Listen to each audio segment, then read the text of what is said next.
She didn't scream. She didn't beg. Abigail Whittaker dropped to her knees in the dark, pressed her hands together, and prayed not for herself, but for the man who couldn't stand the sight of her. The man she had married.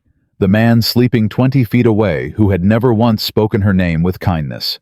If you've ever loved someone who made you feel invisible, stay with me. Subscribe to this channel. Follow this story all the way to the end, and drop a comment telling me what city you're watching from. I want to see how far this story travels.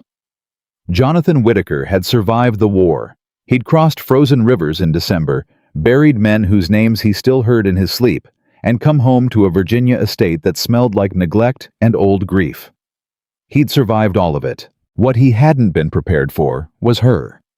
He stood in the doorway of the main house the morning after his return, watching the woman move through his kitchen with the quiet efficiency of someone who had been doing this for months because she had. Abigail Mercer. No Abigail Whittaker now.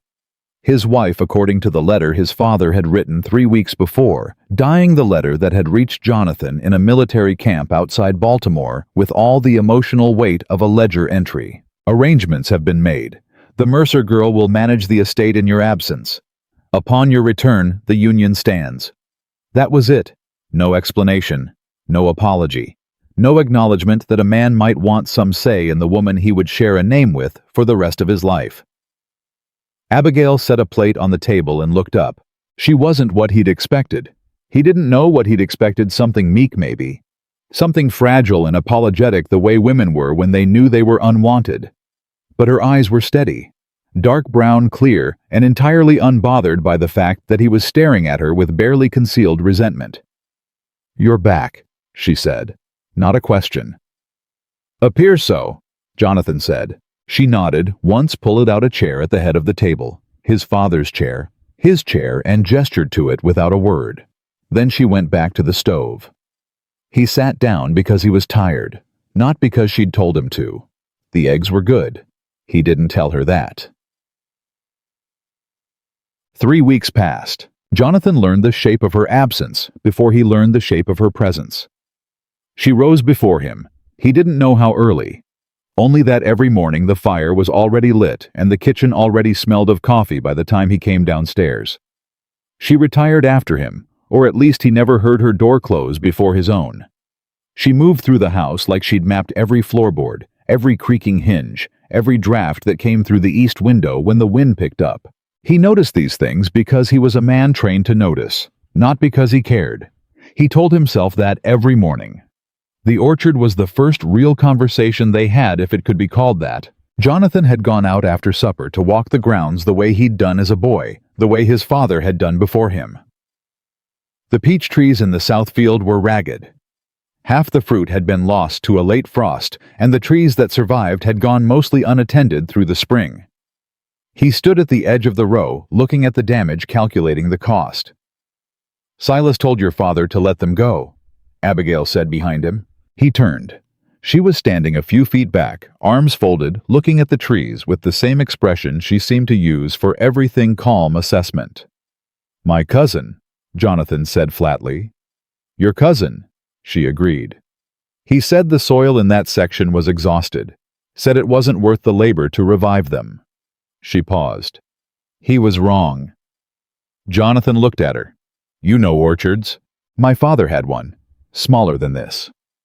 She stepped past him, ran her hand along the bark of the nearest trunk, examined it in the fading light. "The soil isn't exhausted. It needs amendment composted material along the roots, proper pruning come fall. You'll lose 2 seasons of full yield regardless, but the trees are recoverable. And you know this how?" She looked at him over her shoulder. "Because I walked every row when I arrived, and because I asked the man who tends them what he'd tried and what had been refused." Jonathan said nothing. "Silas told your father to sell the south section," Abigail continued. "He had a buyer lined up. I found the correspondence in your father's desk." She held his gaze. "I did not allow the sale to proceed." Something tightened in his chest. "You had no authority to." "I had the authority your father gave me," she said quietly, "and I used it to protect what's yours. If that offends you, I'm sorry. But I'm not sorry I did it." She walked back toward the house without waiting for his response. Jonathan stood in the orchard for a long time after that. The ledgers were the second shock. He found them on a Sunday afternoon 3 weeks into July, stacked on the desk in his father's study, organized by quarter, annotated in a handwriting so precise it looked almost printed. His father's books had always been a disaster. Jonathan remembered that clearly. Numbers crammed into margins, entries made in pencil and never transferred to ink, debts that appeared and disappeared without explanation. These were not those books. Every entry was dated. Every transaction was sourced. There were notes in the margin that cross-referenced letters, supplier agreements, payments made and payments outstanding. Someone had gone back. He could see the different ink shades and reconstructed months of missing entries from whatever correspondence they could find. He sat down slowly. At the back of the newest ledger, tucked between the last page and the cover, was a folded letter. He opened it. It was addressed to Thomas Whitaker, his brother in Maryland. It was from Abigail. "Mr. Whitaker, I write to inform you that the estate accounts have been reconciled through the end of June. I have enclosed a summary of outstanding obligations and the schedule I have proposed for their settlement. Your brother is expected home within the month. I thought you should have current information before his return. As I understand, there are matters between you that have long been unaddressed. I do not presume to mediate.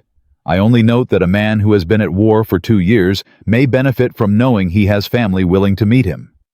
A. Whitaker." Jonathan read it twice. Then he set it down and stared at the wall.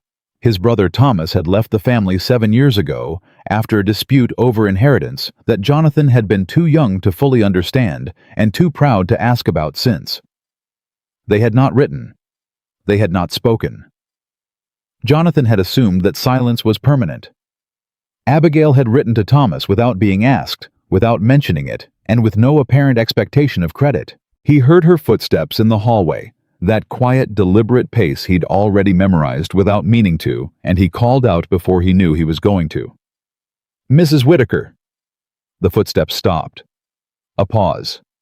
Then the study door opened and she leaned in, not entering fully, one hand on the frame. "Yes." He held up the letter. "You wrote to my brother." She looked at the letter. Her expression didn't change. "I did. Without telling me. You hadn't arrived yet when I sent it." She met his eyes. "And I wasn't sure you'd want to discuss it." "You weren't sure?" he repeated. "No." A beat. "Was I wrong to send it?" He wanted to say yes. The word was right there, ready, shaped by 2 years of managing everything alone, of not needing anyone's help, of surviving by keeping his perimeter closed. He wanted to say yes because it was easier than the alternative.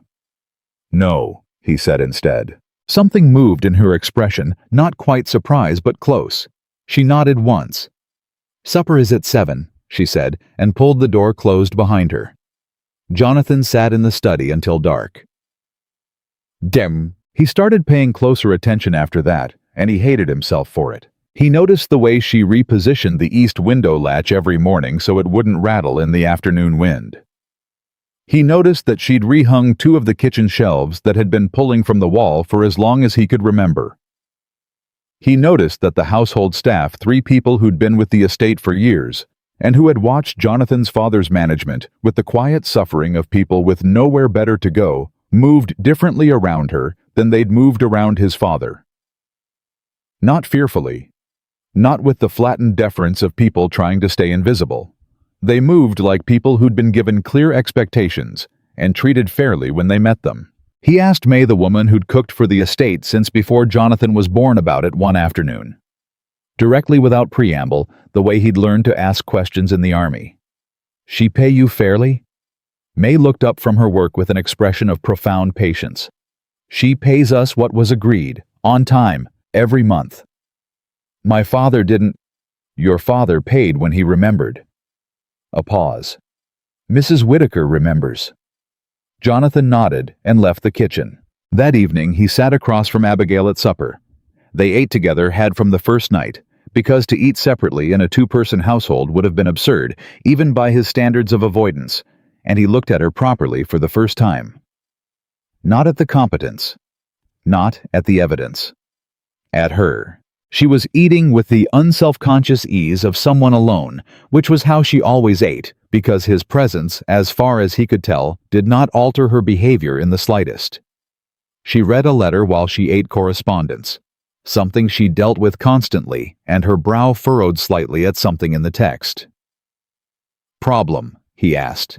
She glanced up, seemed briefly surprised he'd spoken voluntarily. "A supplier in Richmond. He's raised his price on barrel staves by 15% and provided no reason." She set the letter down. "I'll write back tomorrow. If he won't justify the increase, we'll find another supplier." "There's a cooper in Fredericksburg," Jonathan said. "Man named Holt. My father used him before he switched." Abigail looked at him with an expression he couldn't fully read. "Do you know why he switched?" "Holt was slower. Better quality, but slower." "How much slower?" 2 weeks on a large order, typically." She considered that. If the Richmond supplier won't negotiate slower and better quality, maybe the more reliable choice long term. She picked up the letter again. "Thank you."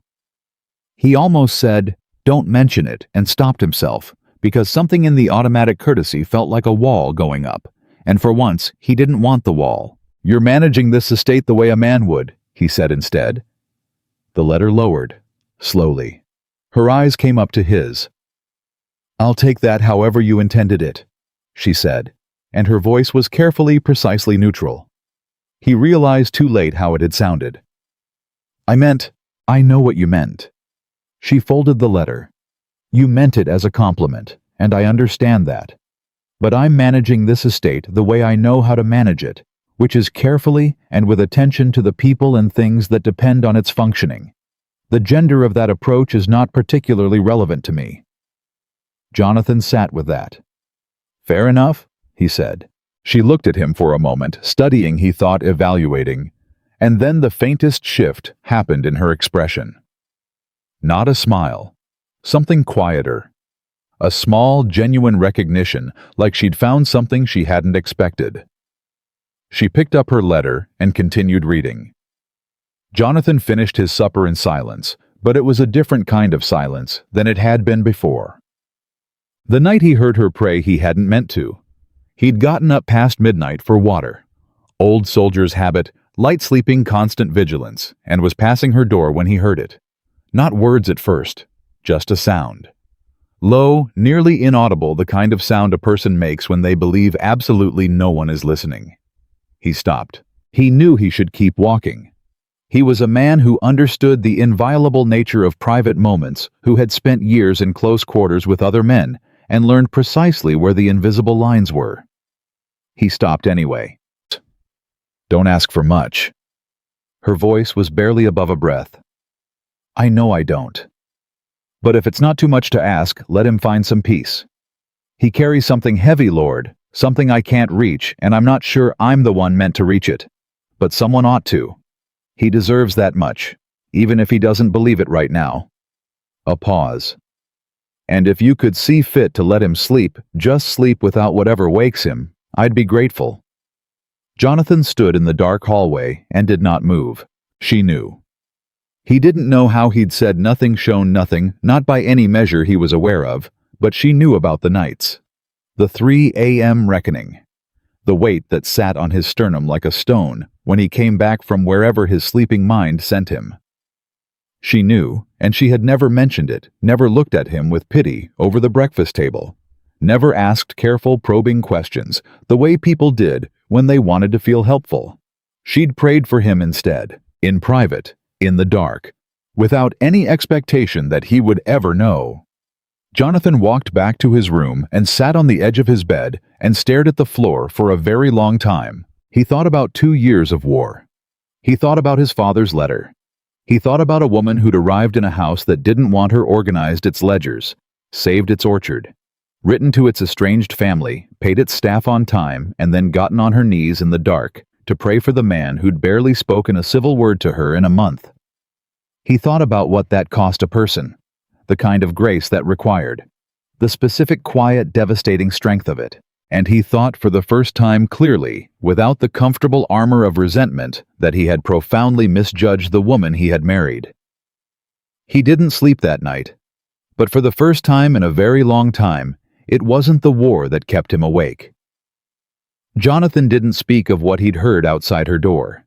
He carried it the way he carried most things, quietly inward, where it sat like an ember he couldn't decide whether to smother or feed. But something had shifted.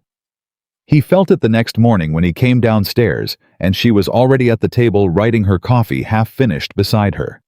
He'd spent a month walking into that kitchen and going straight to the window or the stove or anywhere that wasn't where she was. That morning, he pulled out the chair across from her and sat down. She looked up briefly, said nothing, went back to writing. He poured his own coffee, which he'd been doing since day one out of habit, and watched her hand move across the page with that same precise economy she brought to everything. She wrote the way she worked, no wasted motion, no second guessing. "Who are you writing to?" he asked. She finished the sentence before answering. "The bank in Richmond. There's a lien recorded against the East Pasture from 1811 that I believe was satisfied but never formally discharged.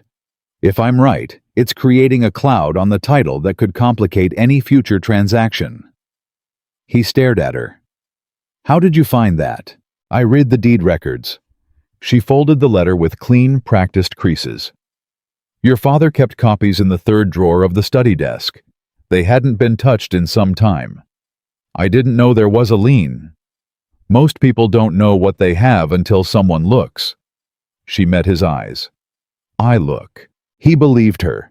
That was the thing, he believed her absolutely, and he couldn't decide if that made him feel better or worse about the past month of deliberate, willful distance he'd maintained.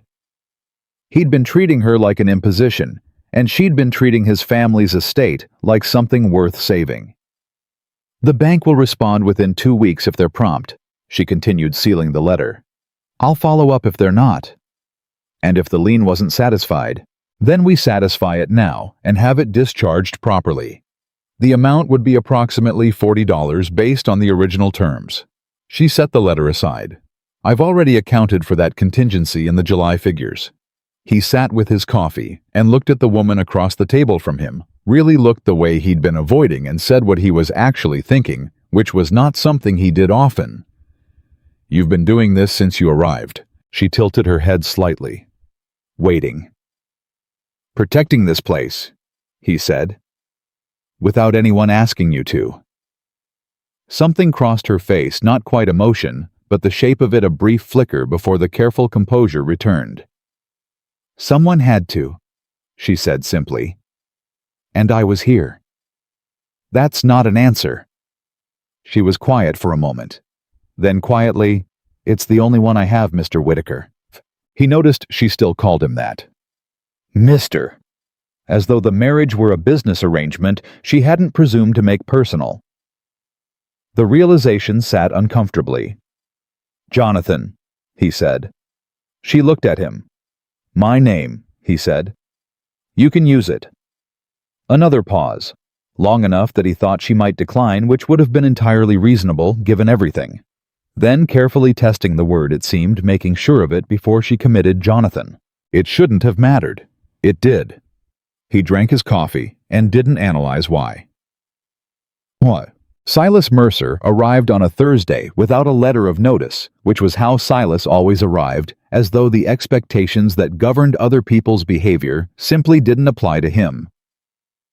Jonathan was in the South Pasture when May came to find him.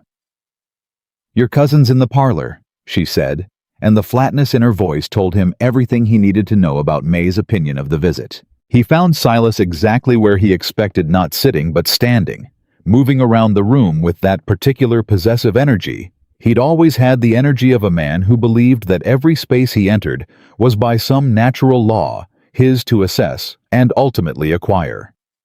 Silas turned when he heard Jonathan, opened his arms like a man welcoming someone into his own home. "There he is. Lord Jonathan, look at you.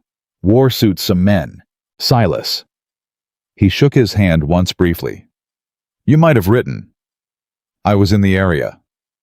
Silas dropped onto the settee uninvited. Thought I'd stop in, see how you're settling. It must be strange coming back to all this after everything." He gestured vaguely at the room, the house, everything. "Your father left things in quite a state, I'm afraid." "Things seem well managed to me." Silas's expression flickered. "Well?" He paused, measuring something. "She's been busy, hasn't she? Your wife." The word landed with a particular texture, not quite dismissive, but close the way a man says a word when he's decided it describes a problem. "I'll say that for her. She's kept this estate solvent and improved it besides," Jonathan said. "I'd call that more than busy." Silas smiled the smile of a man absorbing a setback and already recalculating. Of course she has. Very capable woman, that's what I mean." He leaned forward, elbows on his knees, and dropped his voice as though sharing a confidence. "Which is exactly why I wanted to speak with you, Jonathan. Man to man, while it's just us." Jonathan waited. "She turned down the offer on the south section," Silas said. "The land deal I'd put together with your father before he passed. Now I understand she had certain authority in your absence. I do understand that, but the buyer's still interested, and the terms are favorable. Very favorable." He produced a paper from his coat. "I had the figures updated. Have a look." Jonathan took the paper, looked at it without reading it. "Abigail said the soil wasn't exhausted." "Abigail." Silas's tone managed the name with careful neutrality. "She's not a man of business, Jonathan. She reorganized 4 years of account books in 3 months and found a lien on the east pasture your own father's lawyers missed," Jonathan said. "I think she qualifies." The smile thinned. "These are substantial decisions. They affect the whole future of this property. Surely you want—" "I want to discuss it with my wife," Jonathan said, "since she knows these accounts better than I do at present." The silence lasted 3 full seconds. "Of course," Silas said finally. He stood, smoothed his coat. "I'll leave the figures with you. Take your time." The warmth in his voice had acquired an edge that it kept. "She's very lucky to have a husband who trusts her judgment so completely." He said it like it was a fault. Jonathan showed him to the door and watched him ride out and stood on the porch for a long moment, after thinking about the land deal, about the buyer who was still interested, about the fact that Silas had never done anything in his life without a reason that benefited Silas specifically. He went to find Abigail. She was in the study, which was where she was most afternoons. She looked up when he came in and read his expression immediately. He could see her read it, a quick, practiced assessment, the way a person looks when they've learned to track the weather in a room. "Silas was here," she said. It wasn't a question. "He brought updated figures for the South Section sale." "He always has updated figures." She set her pen down. "He's had a buyer since March, a man named Garrett out of Charlottesville who wants the acreage for tobacco. The soil in that section isn't right for tobacco. It will exhaust in 5 years, and the land will be worth a fraction of what Garrett's paying. But by then, Silas will have his commission, and Garrett will have his problem, and this estate will have neither the land nor its long-term value." Jonathan sat down slowly in the chair across from her. "You know all of this?" "I found the correspondence 3 months ago." She looked at him evenly. "I didn't tell you because you weren't here. And when you arrived—" She stopped. "When I arrived, I wasn't particularly interested in what you'd found," he said. "No," she agreed. "You weren't." He deserved that. He didn't argue it. "Show me the correspondence." She opened the second drawer, produced a folder he hadn't noticed, organized, labeled in her handwriting, and placed it on the desk between them. He leaned forward and read. It was worse than she'd described. Silas had been corresponding with Garrett for nearly a year, with Jonathan's father's increasingly confused participation, steering the old man toward a decision that would have carved out the most productive remaining land on the property, and funneled the transaction through a sales arrangement that gave Silas a 20% broker's fee he'd neglected to disclose. "He was going to defraud my father," Jonathan said. "He was doing it slowly enough that it wouldn't look like fraud," Abigail said. Just a son-in-law, helping an aging man manage what had become unmanageable. She paused. Your father trusted him. Silas made sure of that. And you stopped it. I wrote to the bank and established myself as the authorized correspondent on estate matters. Silas's access to your father's accounts was effectively closed after that. She met his eyes. He knows it was me. He's been trying to get around it by reaching you directly. Jonathan looked at the folder, then at her. The specific calculated courage it had taken a woman newly arrived, no established authority, no ally going directly up against a man who had been working this angle for a year and who had far more social weight and far less scruple. The precision of it. The nerve. He called you capable, Jonathan said. He meant it as an insult. I know. He closed the folder. It wasn't. She looked at him for a moment, that measuring look, that careful, honest assessment he'd come to recognize. Then she picked up her pen and went back to her work, and he understood that was her version of acceptance. Quiet, without ceremony. She didn't need the acknowledgement performed. She just needed it to be real. He stayed in the study for another hour reading through the accounts with her, beside him asking questions. She answered precisely, occasionally offering information she noted without comment. It was, he thought, the longest they'd sat together without either silence or friction between them. It was also, he thought, the most useful hour he'd spent since coming home. Thomas wrote back 2 weeks later. Jonathan was the one who brought the letter in from the post, recognized the handwriting older, more formal than he remembered, and stood in the hallway holding it for longer than he meant to before he went to find Abigail. She was in the kitchen talking to May about something involving the preserving jars, and she stopped when she saw his face. What is it? He held out the letter. My brother. She looked at it. Didn't take it. That's yours to read. You wrote to him, he said. You should be here when I open it. She studied him for a moment, then dried her hands on her apron and followed him to the study. He opened it standing up, read it through once without speaking, then sat down and read it again. Thomas was in Baltimore. Had been for 6 years working as an attorney, married with 2 children Jonathan had never met. He wrote with the careful formality of a man who'd spent years rehearsing a version of this letter and still wasn't sure he'd gotten it right. He said he'd been wrong about the inheritance dispute. He said he'd let pride carry him further than it should have. He said he hadn't known about their father's decline until Abigail's letter arrived, and that the letter had struck him in a way he hadn't anticipated. He wrote, I do not know your wife, but she wrote to me with more grace than our situation deserved and without any apparent concern for whether I would respond favorably or at all. That kind of honesty is rare. Please extend my regards. Jonathan lowered the letter. He looked at Abigail, who was sitting across from him. Straight-backed hands, folded, waiting. He's coming in September, Jonathan said. He wants to meet, both of us. Her expression moved genuine, unguarded the first time he'd seen it fully unprotected. Something soft and real quickly collected back into composure, but he saw it. That's good, she said. Her voice was very slightly rough at the edge. You didn't tell me you'd asked him, Jonathan said. In the letter, you asked him to consider coming. She looked at him steadily. I thought it was worth asking. Why didn't you tell me? A pause. Then honestly, the way she did everything, because I didn't know if you'd want me to, and I thought it was better to ask and have you angry than not ask and lose the chance. Jonathan set the letter on the desk. He looked at his wife.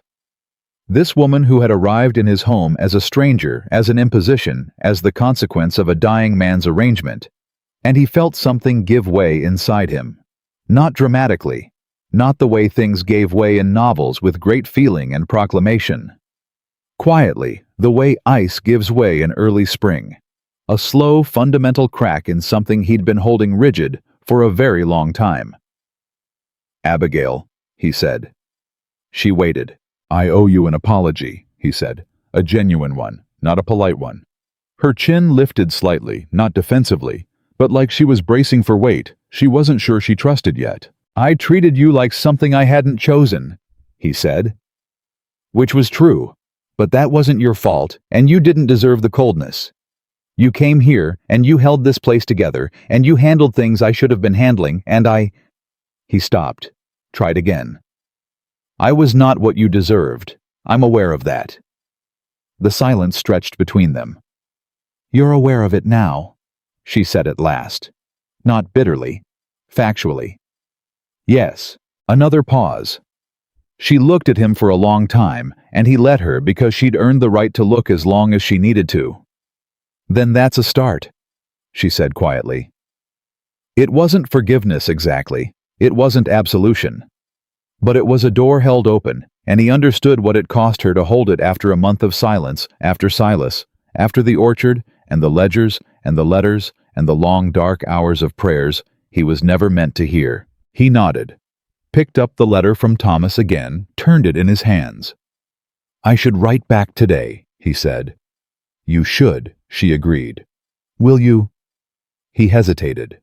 It was unfamiliar territory asking. "Will you help me find the right words? You seem to know how to do that better than I do." She was quiet for just a moment. Then she stood, pulled her chair around to his side of the desk and sat down beside him. "Tell me what you want him to know," she said. "We'll find the words from there." He did, and she helped, and for the first time since he'd come home from the war, Jonathan Whittaker did not feel entirely alone in the house that bore his name. But even as the letter took shape beneath both their hands, something else was taking shape too. Something Jonathan hadn't anticipated, hadn't prepared for, something that had started the night he'd stood outside her door in the dark and heard her pray. Silas was not finished. Jonathan could feel it the way he'd learned to feel things in the field, a quiet wrongness at the edge of awareness, not loud enough to name, but too persistent to ignore.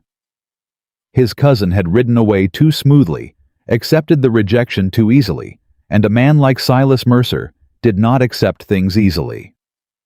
He regrouped. He recalculated. And somewhere in Richmond, Jonathan was nearly certain Silas was already doing both. The letter to Thomas went out on a Friday. By Saturday morning, Silas Mercer had made his next move. It came through the back door the way Silas always operated, indirectly through someone else's mouth. The someone else in this case was a woman named Mrs. Caldwell, who arrived at the Whittaker estate just after breakfast, with a basket of preserves and the particular bright-eyed energy of a person delivering news they'd been holding since dawn. Jonathan was in the study when May came to tell him they had a visitor. He heard Abigail's voice in the parlor before he reached the door. Calm, courteous, the register she used with people she hadn't yet decided about. He stopped just outside and listened. "It's the most curious thing," Mrs. Caldwell was saying, her voice carrying the practiced innocence of a woman who knew exactly what she was doing. "I heard it from Caroline Hatch, who heard it from her husband, who does business with Mr. Garrett in Charlottesville. Apparently, there's some question about the estate accounts. Some irregularity that Mr. Mercer brought to Garrett's attention. Something about unauthorized transactions." A pause loaded with false delicacy. "I'm sure it's nothing. I only mention it because I thought you'd want to know what people are saying." The silence from Abigail lasted exactly 2 seconds. "What people are saying," Abigail repeated. Her voice was perfectly even. "And what precisely are they saying?" "Well," Mrs. Caldwell lowered her voice, which meant she raised it slightly. "That a woman managing accounts alone without proper oversight, that things can go missing. Not intentionally, of course, but errors can compound. And when there's no male authority reviewing the books—" "My husband reviews the books," Abigail said. A brief hesitation. "Of course he does. I only meant before his return. Before his return, I submitted quarterly summaries to the estate's bank correspondent, who reviewed and countersigned every significant transaction. Those records are complete, documented, and available for inspection by anyone with legitimate standing to request them." Another beat of silence, clean and precise as a blade. "Mr. Garrett does not have that standing, nor does Mr. Mercer." Jonathan stepped into the parlor. Mrs. Caldwell turned with the startled expression of someone who'd forgotten they could be overheard. He smiled at her, the way he'd learned to smile at people in the field, pleasantly without warmth. "Mrs. Caldwell," he said, Thank you for coming. I'll pass your regards on to the bank in Richmond when I write to them this week, confirming my full confidence in my wife's management of our affairs." He held her gaze. "I'm sure that will put the rumors to rest." Mrs. Caldwell left 20 minutes later with her basket of preserves still in her hands, having been given coffee, but not the satisfaction of an undefended story to carry home. Jonathan closed the front door and turned to find Abigail standing in the hallway watching him. "You didn't have to do that," she said. "I know. I was handling it." "I know that too." He met her eyes. "But you shouldn't have to handle it alone." She looked at him for a moment, that measuring look longer than usual. Then she nodded once and went back to the study. He stood in the hallway and understood that he'd just passed some kind of test he hadn't known he was being given. The letter from the Richmond Assembly came 4 days later, and it changed everything. Jonathan read it at the breakfast table, and the expression on his face was enough that Abigail set down her coffee and waited without being asked. "There's a merchants and landowners meeting in Richmond," he said. "Third week of August. Silas has filed a formal petition questioning the estate's legal standing, specifically the validity of the authority granted to you during my absence and the transactions conducted under that authority." He set the letter on the table. "He's asking the assembly to review the accounts." Abigail was quiet for a full 5 seconds. "He's gone to the assembly," she said. "He has. That's not a casual move." Her voice was steady, but her jaw was tight. "He's spent money to do that. Filed formal papers, which means he's committed now. He can't pull back without losing face." "No," Jonathan agreed. "He can't. He's betting that a formal review will embarrass us into agreeing to his terms, rather than submitting the accounts to public scrutiny." She looked up. "He's wrong." Jonathan looked at her.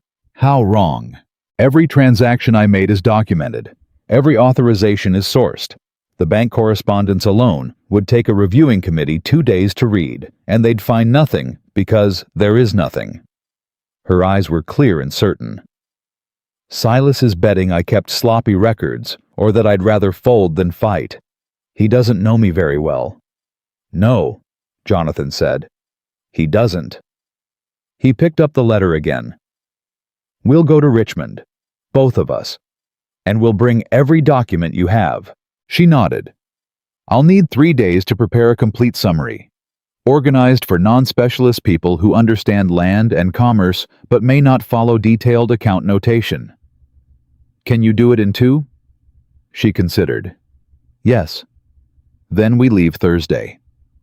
She was already standing, already moving toward the study, already in motion. At the doorway, she stopped and turned back. "Jonathan?" He looked up. "Thank you," she said, "for not asking me whether the accounts would hold up." He hadn't thought about it that way. He'd just known. "They would," he said. "You'd made sure of it." Something in her face, brief, undefended real. "Yes," she said. "I had." They arrived in Richmond on a Friday evening, and Silas had been busy. Jonathan felt it the moment they walked into the inn. The particular quality of attention in a room, heads turning a beat too deliberately, conversations lowered a half step. Silas had prepared the ground. Whatever version of events he'd been circulating, it had reached Richmond first. A man named Aldridge. One of the assembly members Jonathan knew vaguely from before the war, found him at supper and sat down with the expression of someone doing him a reluctant courtesy. "Your cousin's made a serious allegation," Aldridge said without preamble.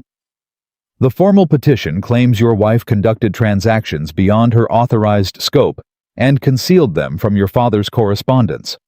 Specifically, a payment of $200 to a creditor in Philadelphia that doesn't appear in the estate's official accounts." Jonathan went very still. He looked across the table at Abigail. Her expression hadn't changed, but her hand resting on the table had stopped moving. $200, she said. Her voice was quiet. "To a creditor in Philadelphia." "That's the claim," Aldridge said. "Mercer says he has a record of the transfer."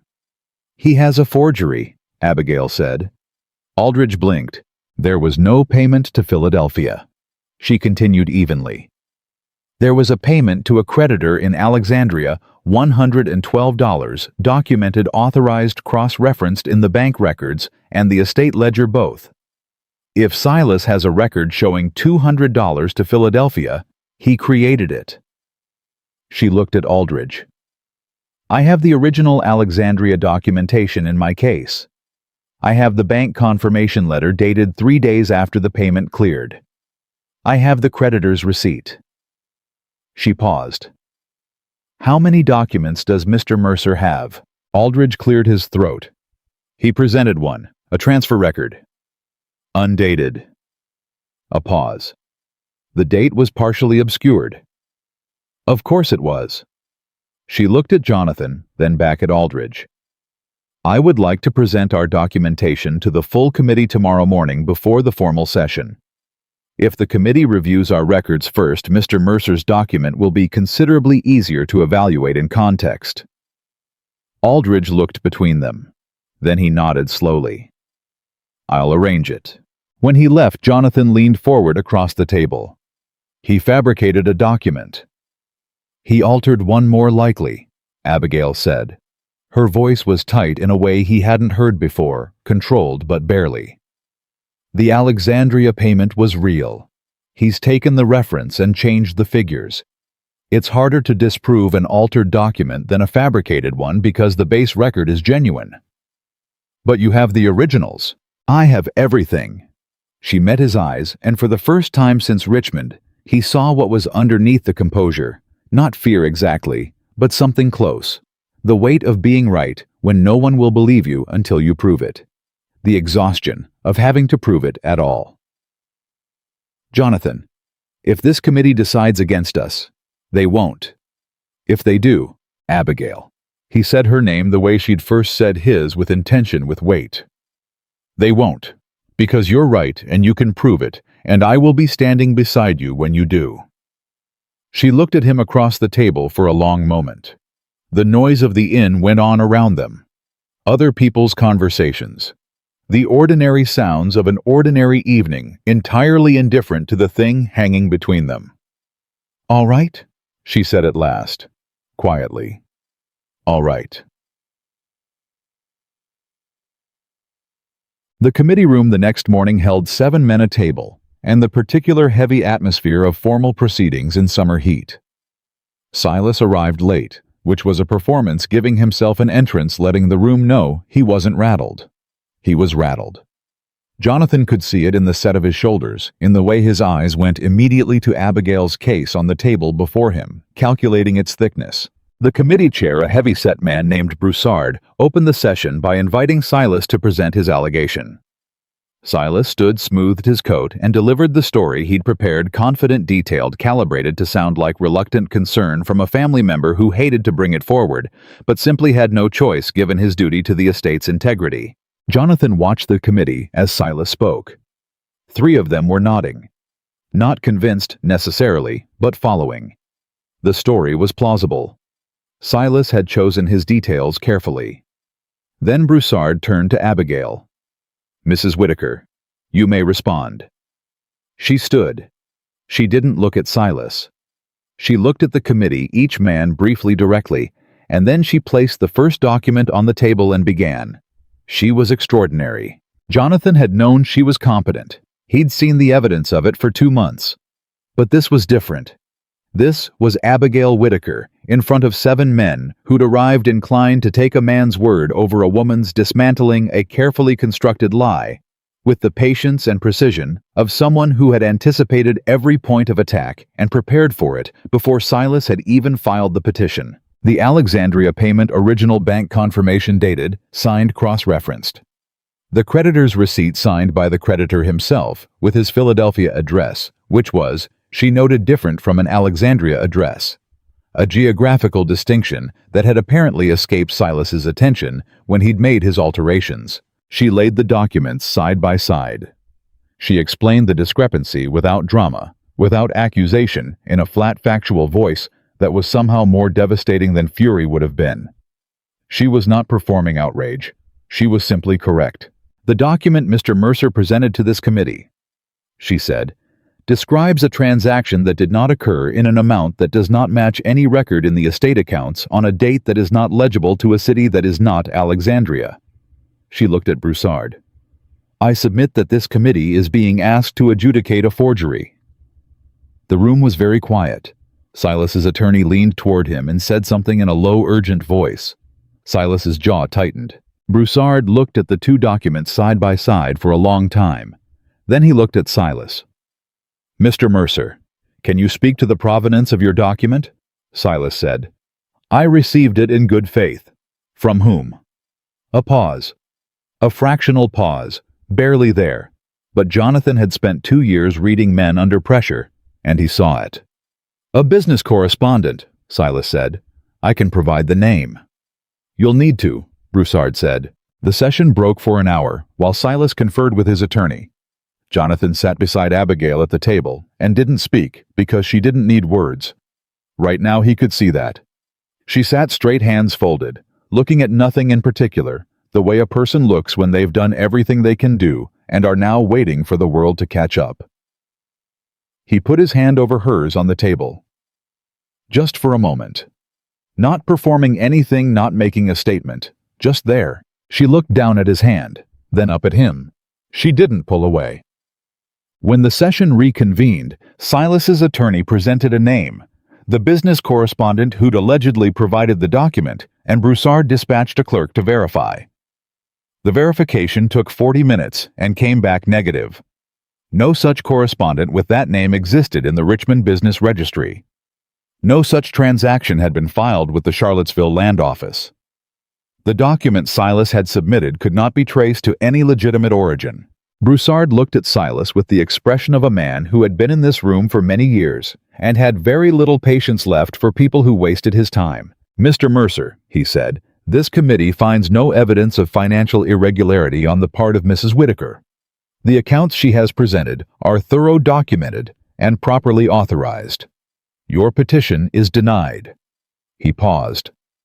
"I would additionally suggest that you consult with your own attorney regarding the nature of the document you presented to this body. We'll be reviewing it further." Silas left the room without looking at either of them. Jonathan stood. Abigail was already gathering her documents carefully, in order returning each one to its place in her case. Her hands were steady, her face was composed. But when he came around the table and stood beside her, she stopped moving for just a moment and let out a breath, slow, controlled, all the way down to the bottom of it, and he understood what that breath cost her and what it released. "It's done," he said quietly. "It's done," she agreed. She closed the case, straightened, and looked around the now emptying room with the expression of a woman who had walked into a space where people doubted her and was walking out with every doubt answered. Then she looked at Jonathan, and for the first time since he'd come home from the war, there was nothing guarded in her eyes. Nothing held back. Just Abigail, honest, tired, real. "Let's go home," she said. He held the door for her, and they walked out into the August heat together, and the distance that had lived between them since the first morning felt for the first time like something that was actually genuinely closing. But as they reached the street, Jonathan saw Silas standing near the corner, speaking in a low, clipped voice to a man Jonathan didn't recognize, younger, well-dressed, with the careful stillness of someone taking instructions he intended to use. Silas didn't look up, didn't see Jonathan watching. Jonathan said nothing, filed it away, kept walking. He'd learned in the war that some enemies conceded ground. They didn't concede the fight. And Silas Mercer had just been publicly humiliated in front of 7 men whose opinions mattered to him. That kind of man didn't go home and accept it. He came back differently. They rode back from Richmond mostly in silence, but it was not the silence of before. The silence of before had been a wall. This was something different, 2 people sitting with the same weight, processing the same day, not needing to fill the space between them to prove they were still there. Jonathan drove. Abigail sat beside him with her case on her lap, and her hands resting still on top of it, which was unusual enough that he noticed. Her hands were never still. Even at supper she was turning a pen or folding a letter, or doing something deliberate with her fingers, the constant quiet motion of a mind that didn't stop working. Still, hands meant she was somewhere else entirely. "Say what you're thinking," he said about an hour out of Richmond. She was quiet for a moment. "I'm thinking about the man Silas was talking to." He'd seen her look. She'd been more observant than he'd realized. "You noticed?" "I notice most things." She turned her head to look at him. "Do you know who he was?" "No. Young, well-dressed. Not a lawyer. His shoes were wrong for a lawyer." "A clerk, maybe. Or a land agent." She looked forward again. "Silas doesn't stop. He just repositions." "I know. He'll try something different now. Something that doesn't go through official channels, because official channels just failed him in front of 7 men. She paused. "I want to write to our bank correspondent in the morning. Request that any inquiry about our accounts, any inquiry regardless of who makes it, requires our written authorization before information is shared." "Do that," Jonathan said. "And write to Thomas as well. Tell him what happened in Richmond." She glanced at him. "You want Thomas to know?" "He's an attorney," Jonathan said. "And he's family. It's time he was treated like both." Abigail turned that over for a moment, and then she nodded, and something in her posture eased slightly, not much, not dramatically, but enough that he felt it sitting beside her. "You're becoming harder to predict," she said, and there was something in her voice he hadn't heard before. Something almost warm. "Is that a problem?" "No," she said. "It's actually quite reassuring." They didn't speak again for the rest of the drive, but somewhere in those miles, the last structural remnant of the distance between them quietly dissolved, and neither of them remarked on it, because neither of them needed to. Eleanor Mercer arrived on a Tuesday 10 days after Richmond, and Abigail didn't know she was coming. Jonathan did. He'd written to Eleanor himself.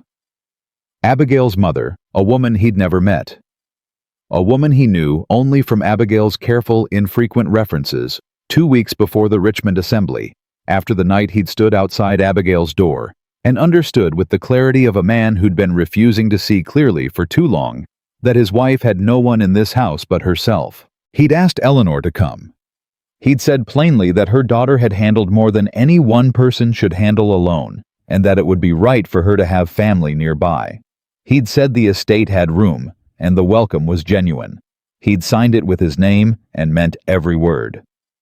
He was in the south pasture when May came to find him. "A carriage at the gate," May said. "Woman inside says her name is Eleanor Mercer." Jonathan was already moving. He reached the front of the house just as Abigail came out the door, alerted by something May or instinct or both, and stopped dead on the porch when she saw the carriage. Saw her mother stepping down from it. Stood completely still for 1 full second, long enough that Jonathan, coming up behind her, saw the moment she understood. Then she was off the porch and crossing the yard, and Eleanor Mercer opened her arms, and Abigail walked into them and held on with both hands, and Jonathan stopped where he was and gave them that moment, because some things aren't for witnesses. After a minute, Eleanor looked up over her daughter's shoulder and found Jonathan standing at the edge of the yard. She was in her late 50s, with Abigail's same steady eyes and a directness in her face that made it immediately clear where her daughter had learned to look at the world the way she did. Eleanor said clearly, "You wrote to me." "I did," Jonathan said. "She doesn't know." "No." Eleanor studied him the way a woman studies a man who has done something she didn't expect and hasn't decided yet what it means. Then she said, "Thank you." It was simply said. It landed simply. He nodded. Abigail pulled back from her mother and turned to look at Jonathan with an expression he'd never seen on her face before, completely wholly unguarded.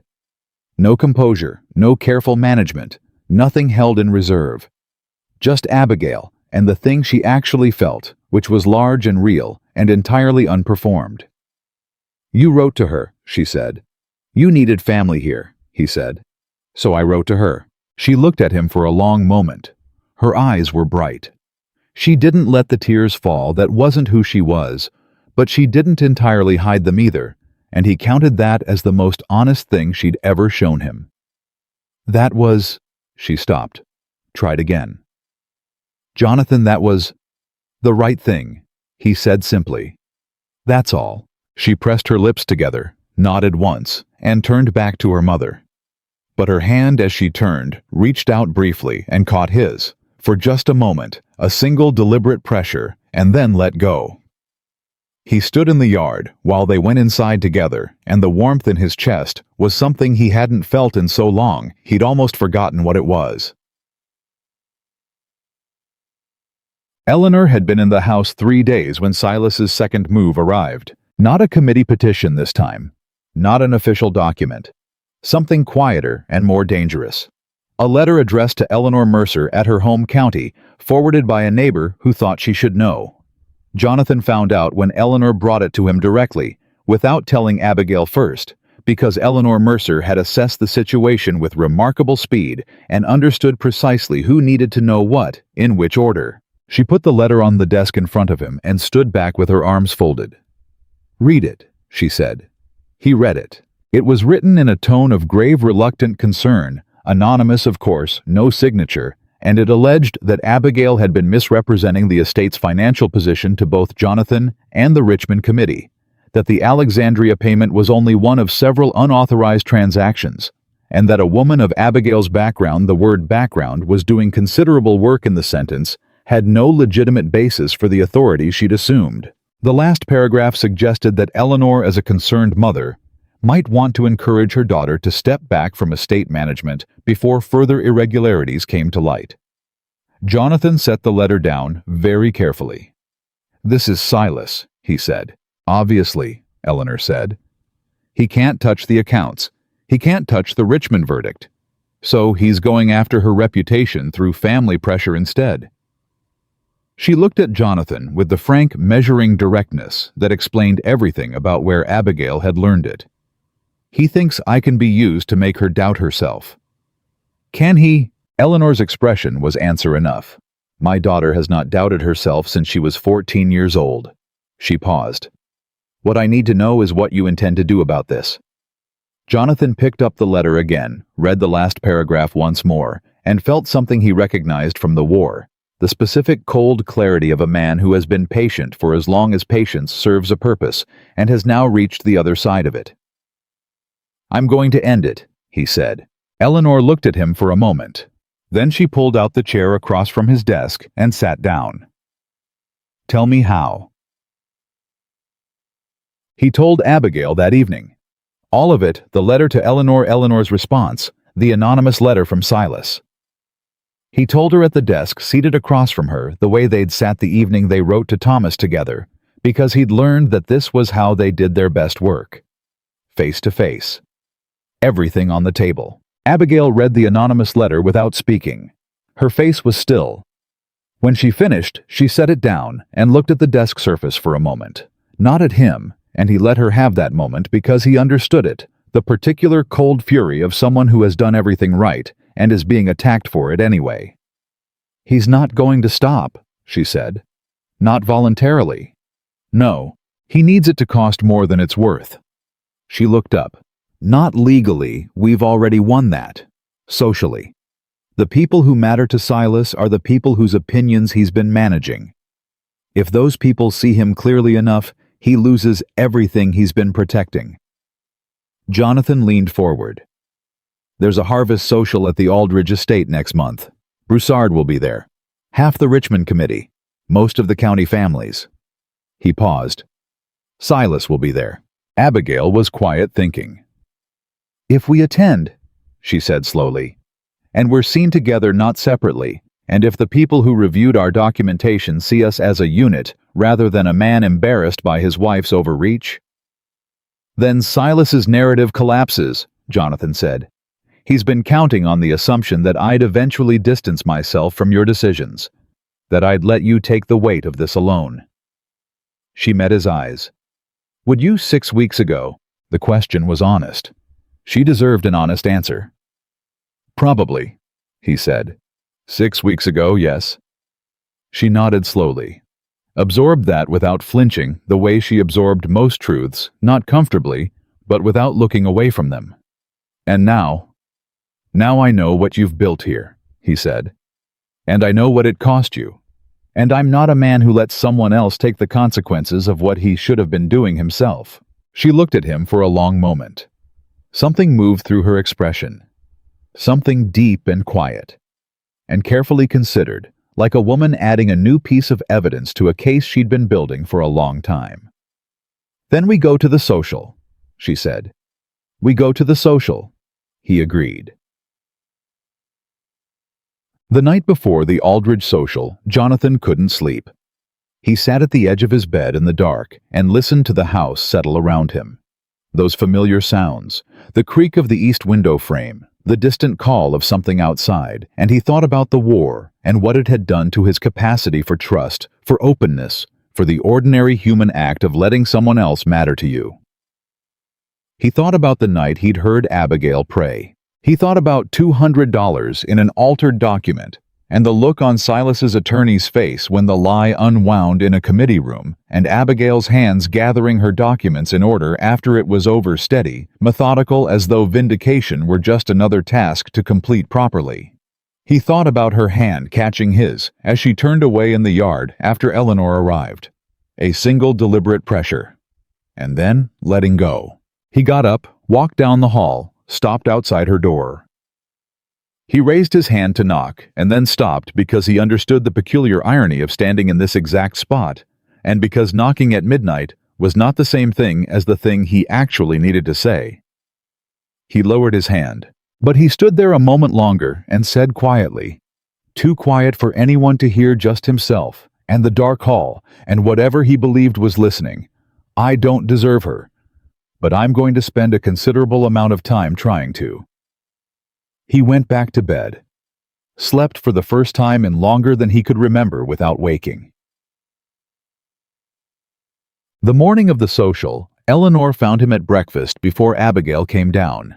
She poured her own coffee. She'd adopted the habit from the first day moving through Abigail's kitchen, with the ease of a woman who'd raised a daughter capable of running an estate, and took a certain proprietary pride in that, and sat across from him and looked at him with the direct, comfortable assessment he'd come to expect from her. "You're good for her," Eleanor said.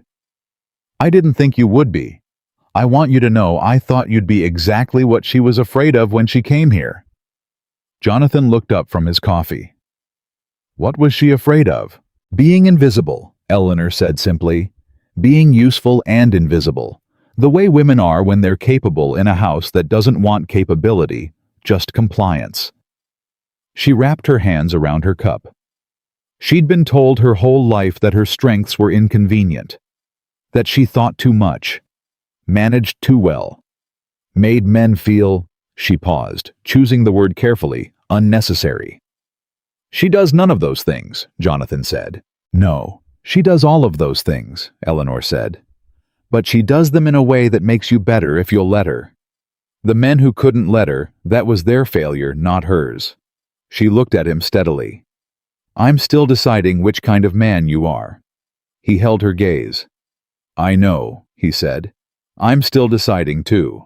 Eleanor smiled, the first full smile he'd seen from her, and it transformed her face entirely, made her look suddenly like Abigail, 25 years from now, certain and warm, and entirely undimmed. "That's the right answer," she said. Abigail's footsteps on the stairs ended the conversation, but not the weight of it, and Jonathan carried it with him through breakfast and into the day, turning it over the way you turn something over when you know it's important and you don't want to put it down until you've understood it completely. He was beginning to. The Aldridge social was the kind of event that Virginia County society took seriously, not because anyone would admit to caring about it, but because everyone showed up and everyone watched everyone else, and everyone went home and talked about what they'd seen. Jonathan had attended these things as a boy and found them tedious. He attended this one with a different kind of attention entirely. They arrived together. That was the first thing people noticed. Not just that they came in the same carriage, which was ordinary enough, but the way they came in. Side by side, not Jonathan ahead and Abigail a half step behind, in the manner of a man who'd brought his wife as an accessory. Side by side, and when Broussard came forward to greet them, Jonathan stepped back slightly and let Abigail take the greeting first. Broussard shook her hand with the respect of a man who'd spent 2 days reviewing her documentation and found nothing to criticize. "Mrs. Whitaker," he said. "A pleasure." "Mr. Broussard," she said. "Thank you for your thoroughness in Richmond. It mattered." He nodded once meaningfully and moved on. Jonathan watched 3 people nearby register that exchange and begin recalibrating whatever they'd heard from Silas's version of events. Good, he thought. Let them recalibrate. Silas arrived an hour after them. Jonathan saw him come in, saw the exact moment Silas spotted them across the room together at ease. Abigail speaking with 2 women from the county families while Jonathan talked crop yields with their husbands and watched Silas's expression perform a complicated and rapid series of adjustments before settling on something that looked like pleasant unconcern. It was, Jonathan thought, an impressive piece of theater. He almost respected it. Almost. Sure. The conversation he hadn't planned happened 40 minutes in, when one of the women Abigail had been speaking with, a Mrs. Fontaine, whose husband controlled a significant portion of the county's commercial lending, drew Jonathan aside with the practiced ease of a woman who'd been navigating social occasions for 40 years. "Your wife," Mrs. Fontaine said without preamble, "explained to me this morning why the south section of your orchard is worth more uncut than sold." She paused. "She was right. My husband agrees, and he doesn't agree with people easily." Another pause. "Where did she learn land management?" "Her father's orchard," Jonathan said, "and her own instincts, and a considerable amount of reading." Mrs. Fontaine studied him. "You trust her judgment?" "Completely," he said. "Not performed, not diplomatic, simple." Mrs. Fontaine nodded slowly. "Silas Mercer told my husband last week that you'd been, his word, deceived. That you'd come home from the war to find your estate mismanaged and were trying to correct it quietly to protect your family's reputation." The anger came fast and clean. Jonathan breathed through it. "Mr. Mercer was the one who attempted to mismanage this estate," he said. "My wife stopped him. The Richmond committee reviewed the documentation and found her accounts without irregularity." He met Mrs. Fontaine's eyes. "I'd suggest that whatever Mr. Mercer says going forward be weighed against that record." Mrs. Fontaine looked at him for a long moment. "You're a direct man." "The war made me one," he said. "I don't have patience left for anything else." She smiled, brief, decisive. "Good," she said, and went back to her husband. Jonathan turned to find Abigail at his elbow, having materialized from somewhere beside him, with the quiet efficiency that still after months caught him slightly off guard. "How much of that did you hear?" he asked. "Enough," she said. Her voice was careful, but her eyes were not. "You didn't have to say that. Silas told her husband you'd deceived me," he said. "That required correction. You could have been more diplomatic." "I could have," he agreed. "I didn't want to be." She looked at him for a moment with an expression he'd come to recognize, that particular recalibration, that quiet addition of new evidence to a case she was perpetually carefully building. Then she turned back toward the room. "Silas is moving toward us," she said calmly. "He's been working the perimeter for an hour. I know. He's going to try something. I know that too." Jonathan straightened slightly, not from tension, but from readiness. The old soldier's adjustment weight balanced attention forward. "Let him." Silas arrived with his smile on, and his eyes calculating, and his voice pitched at exactly the register of public warmth that gave him plausible deniability about everything beneath it. "Jonathan," he said, hand extended, "and Abigail, you both look well. Richmond seems to have agreed with you." Jonathan shook his hand once. "Silas. Terrible business, that committee proceeding," Silas said, with the practiced sorrow of a man mourning something he'd caused. "I hope you understand I brought those concerns forward out of genuine regard for the estate. For family." "I understand that's what you'd like us to believe," Jonathan said. The smile held, but the eyes shifted. Around them, 3 conversations had gone slightly quieter. Silas felt it, Jonathan could see he felt it, and made a rapid internal adjustment. "We've had our disagreements," Silas said, spreading his hands generous forgiving. "Family does. What matters is moving forward. And I think if we can sit down together, the three of us, like reasonable people, we can find an arrangement that works for everyone. The South Section offer still stands. The terms are—" Silas. Abigail's voice was quiet and absolute, not loud. She didn't need loud. He stopped. "The South Section is not for sale," she said. "It was not for sale when your buyer first approached this estate. It was not for sale when you filed a petition with the Richmond Assembly using a document that could not be traced to any legitimate source. It is not for sale now." She held his gaze without any visible effort. "If you bring this matter forward again, in any form, through official channels, through social correspondence, through anonymous letters sent to my mother, my husband and I will pursue the matter of that document with the same committee that reviewed our accounts. And this time the question before them will not be our management. It will be yours." The quiet around them had expanded. 6 conversations had stopped. Broussard 20 feet away had turned his head. Silas's smile was still technically present, but it had lost its architecture. "That's a serious accusation," he said, and his voice had dropped the public warmth, stripped down to something flatter and harder underneath. "It is," Abigail agreed. "Which is why I'm making it clearly and in front of witnesses, rather than in a letter with no signature." She tilted her head slightly. "I learned from your example." A beat of absolute silence. Jonathan didn't speak. He didn't need to, and more than that, this was hers to finish her ground, to hold her voice, to do it with. He stood beside her and let the silence work. Silas looked between them.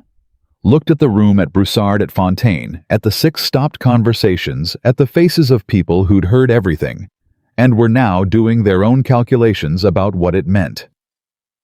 He was a man who lived by social currency, and he was watching it drain in real time. "We understand each other then," he said at last. "We do," Abigail said. "I'm glad." Silas excused himself and did not return to their vicinity for the remainder of the evening. He left an hour early. Jonathan watched him go and felt the specific quiet satisfaction of a concluded thing. "That," he said to Abigail under his breath, "was remarkable." "It was necessary," she said. "Both things are true." She looked up at him, and for once she didn't collect the expression back into composure before he could see it. She let him see it, the relief, the solidity, the bone-deep satisfaction of a woman who had been doubted and pressured and slandered, and had stood her ground through every single iteration of it, and had not moved an inch. "Yes," she said quietly. "Both things are true." Thomas Whitaker arrived in September on a gray Tuesday morning, and he was nothing like Jonathan remembered, and exactly like the letter had suggested. He was taller than Jonathan recalled, quieter, with the careful precision of a man who'd spent years in law and learned to measure his words before spending them. He shook Jonathan's hand on the porch and held it a beat longer than necessary, which was the closest either of them came initially to acknowledging 7 years. Then he turned to Abigail. "Mrs. Whitaker," he said, "I owe you a debt. Your letter reached me at a moment when I needed exactly what it contained." "You owe me nothing," Abigail said. "I wrote it because it was the right thing to do."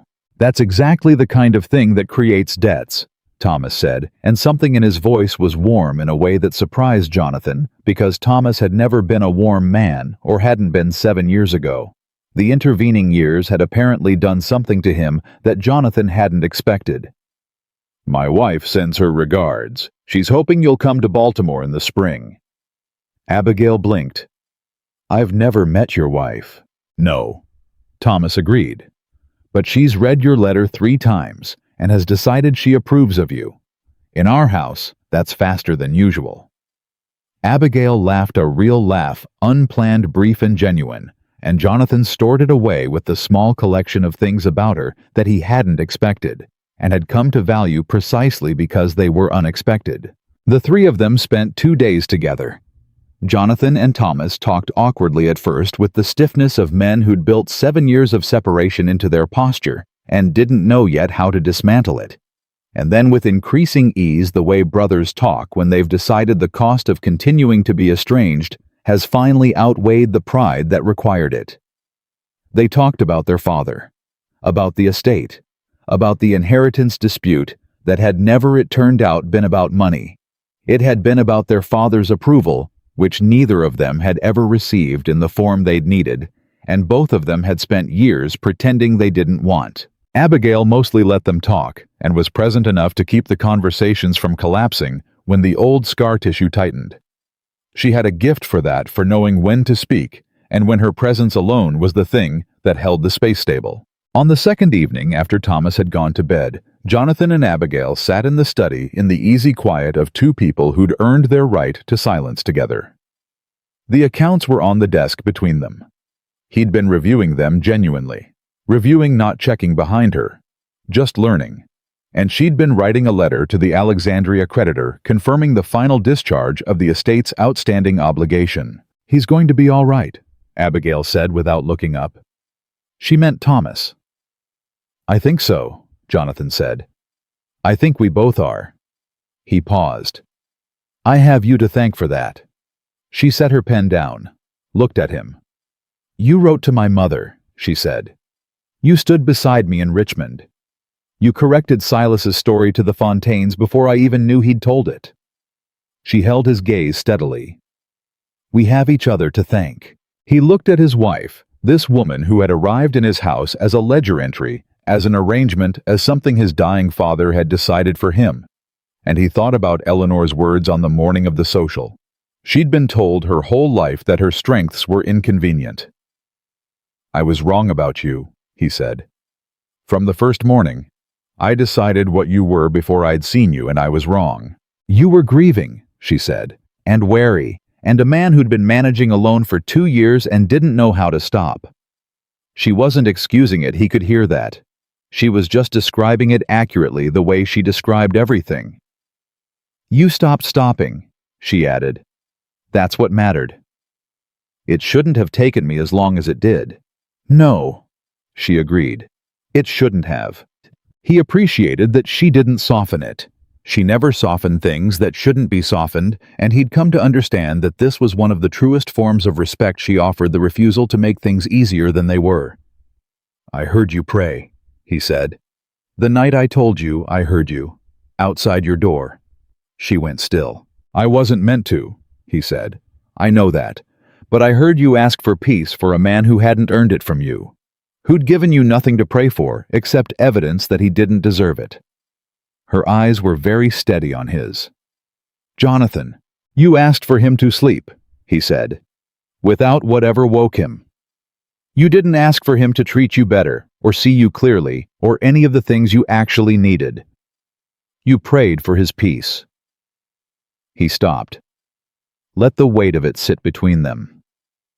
"That was the moment I understood what kind of person you are. And I've been trying to become worthy of it since." The silence in the study was complete and warm. Abigail looked at him for a long time, longer than usual, longer than her careful assessments typically ran, and when she finally spoke, her voice was low and very honest. "I didn't know you heard." "I know. I meant it," she said. "All of it, even then." "I know that too," he said. "That's what made it matter." She looked down at the desk, then back up at him. And then she did something he hadn't seen her do before. She reached across the desk and put her hand over his, and this time she didn't let go after a moment. She left it there. "We're going to be all right," she said. Not a question, not a hope. A declaration measured and certain from a woman who did not say things she didn't mean. He turned his hand over under hers and held it. "Yes," he said, "we are."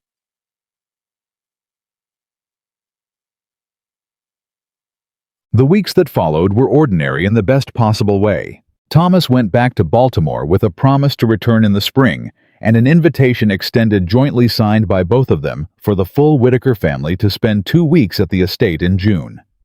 May began training a second kitchen hand, which had been needed for 2 years, and which Abigail had finally convinced Jonathan to budget for, not by arguing the point extensively, but by simply putting the numbers in front of him until they spoke for themselves. The south orchard was pruned in October the way Abigail had said it needed to be, and the estate's man who tended it told Jonathan it was the first time in 4 years someone had listened to him about what those trees needed. Silas Mercer sent no further letters, made no further approaches. He appeared twice at county events, and on both occasions found reasons to be elsewhere in the room. Jonathan neither sought him out nor avoided him. Abigail treated his presence with the same calm, untroubled attention she brought to ledger discrepancies, acknowledged, managed, moved past. Eleanor stayed through November, which was longer than planned and entirely welcome. She and Jonathan had developed a rapport that surprised them both, the specific functional warmth of two people who both loved the same person competently and had decided to be useful to each other on that basis. She told him one afternoon in October, while they were shelling the last of the summer beans at the kitchen table, because May had asked, and neither of them had declined that she'd been wrong about him. "I told you I was still deciding," she said. "I've decided." "And?" Jonathan asked. "You'll do," she said, which from Eleanor Mercer was a declaration of high esteem, and which Jonathan accepted as such. On a Thursday in late November, the first cold day that felt genuinely like winter approaching rather than summer retreating, Jonathan found Abigail in the study at her usual hour, with her usual coffee, writing her usual correspondence, and he stood in the doorway and watched her for a moment before she noticed him. She was wholly herself. That was what he thought watching her. Not performing composure, not managing anything, not braced for the next difficulty. Just Abigail, pen in hand, brow slightly furrowed at whatever the letter contained, entirely at home in the space she'd built and tended and defended and made real. She looked up, saw him, waited. "Nothing," he said. "I was just—" He stopped. "I was just looking." She held his gaze for a moment, and the faint warmth in her expression was neither guarded nor collected back. She let it stay. "Well," she said, "if you're going to stand there, you might as well sit down." He sat down. She went back to her letter. He picked up the week's accounts and began to read them, not because they needed checking, but because he wanted to understand what she understood. See what she saw. Learn the language she'd built this place in. They worked in comfortable silence for an hour. Outside, the wind picked up. He heard it in the east window frame, that familiar rattle she'd fixed the latch on months ago and which had held ever since. "Jonathan?" she said without looking up. "The spring planting budget needs revision. I've found a seed supplier in Fredericksburg who can cut our cost on the corn by roughly 8% if we commit early. Is his quality sound? I've written to 2 families who use him. Both recommend him without reservation." "Then revise the budget," Jonathan said. "You don't need to ask." She set her pen down, looked at him across the desk with an expression that was clear and direct, and entirely without the careful reserve that had lived in her face for the first months of their marriage. "I know I don't need to ask," she said. "I wanted to tell you, there's a difference." He understood. She wasn't asking for permission. She was choosing to share it. Choosing partnership. Choosing the daily ordinary intimacy of 2 people, building something together, and wanting the other person to know what was being built. "Then I'm glad you told me," he said. She nodded and picked up her pen.